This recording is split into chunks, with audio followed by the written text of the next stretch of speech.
సంఘం ఎప్పుడు అనేకులను ఆదరించే విధంగా ఉండాలి. कलीसिया अनेक लोगों को आधार करने वाले, सहायता करने वाले होना चाहिए.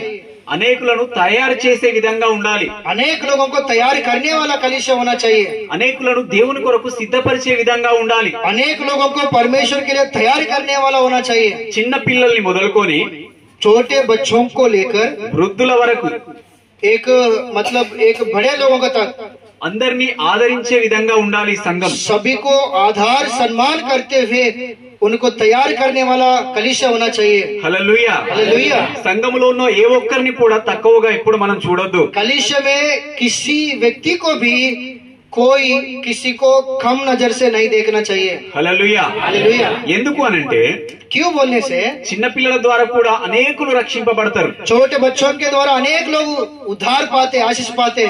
సౌత్ కొరియాలో పాల్ యాంగిచో మీ ఎంతమందికి తెలుసు?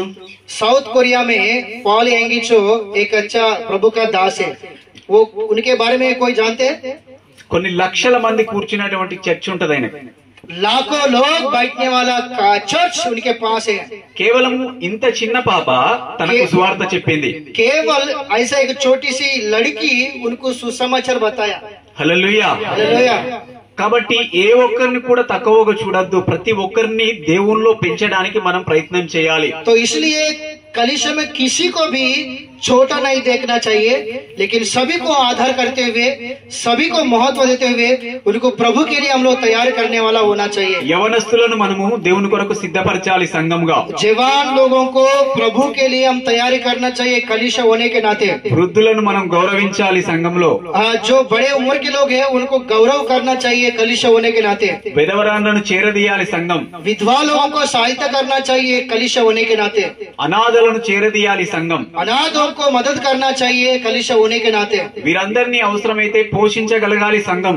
और ऐसे लोगों को हम पालन पोषण करने वाले सामर्थ्य बनना चाहिए हमारा कलीसिया. కాబట్టి సంఘము ఈ విధంగా ఉండాలి అన్నది దేవుని యొక్క ఉద్దేశం. तो इसलिए कलीसिया इस प्रकार से रहना चाहिए करके प्रभु का उद्देश्य है. కానీ ఈ రోజులలో సంఘాలు ఎలా ఉంటున్నాయి అనంటే लेकिन आजकल कलीसिया कैसे रह रहे बोलने से కేవలం ఆదివారం వచ్చి చాపలేస్తే అక్కడ కూర్చొని పాటలు పాడి ఆరాధన చేసి వాక్యం విని వెళ్ళిపోయేటువంటి పరిస్థితులు ఉన్నాయి. केवल संडे रविवार आने से चटाई डालने से वहां पर आके बैठकर ताली बजा के बिर्रम बिर्रम देवड़ बाबा करके बोल के आखिर में जयबासी बोल के और वापस जाने वाले कलीसिया के लोग आजकल कलीसिया लोग हमको दिखाई देता है. హల్లెలూయా. सिर्फ उसी में दिखा. हालेलुया. కానీ ఈ సంఘం పట్ల దేవుని యొక్క ఉద్దేశం అది కాదు. लेकिन कलीसिया के लिए प्रभु का उद्देश्य वो नहीं है. ఇందాక మనం వచనంలో చూసినట్టయితే చిన్నవారు పెద్దవారు అనే భేదం ఉండకూడదు సంఘంలో. इसके पहले हम लोग वचन में देखा ना कलीसिया में छोटा बड़ा ऐसा भेदभाव नहीं रहना चाहिए. ఉన్నవారు లేనివారు అనేటువంటి భేదాలు ఉండకూడదు సంఘంలో. धनवान गरीब करके भेदभाव नहीं रहना चाहिए. ఈ కులం ఆ కులం అనేటువంటి భేదాలు ఉండకూడదు సంఘంలో. इनका सरने मन लगे इधर आ जाओ, उनका सरने मन लगे उधर जाओ. ये इनका जाति अलग है, मेरा जाति अलग है.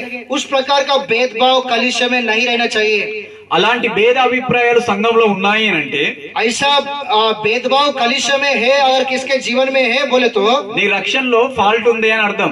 अभी तक तू मन नहीं फिराया, अभी तक आप उद्धार नहीं पाया, अभी तक सिर्फ प्रभु का नाम ले रहे हैं लेकिन प्रभु से दूर है करके इसका अर्थ होता है. మనం ఇంకనూ మన కులాలు మన మతాలు మనం చూసినట్టయితే और भी हम अपने जाति को अपना धर्म को ऐसा देखते हुए परंपरा के रीति रिवाज के अनुसार चलने से ఇంకనూ మన యొక్క సంప్రదాయాలు మనం పాటించినట్టయితే और भी अपने रीति रिवाज को हम लोग पालन करने से మన రక్షణలో కొంత తేడా ఉంది అని అర్థం.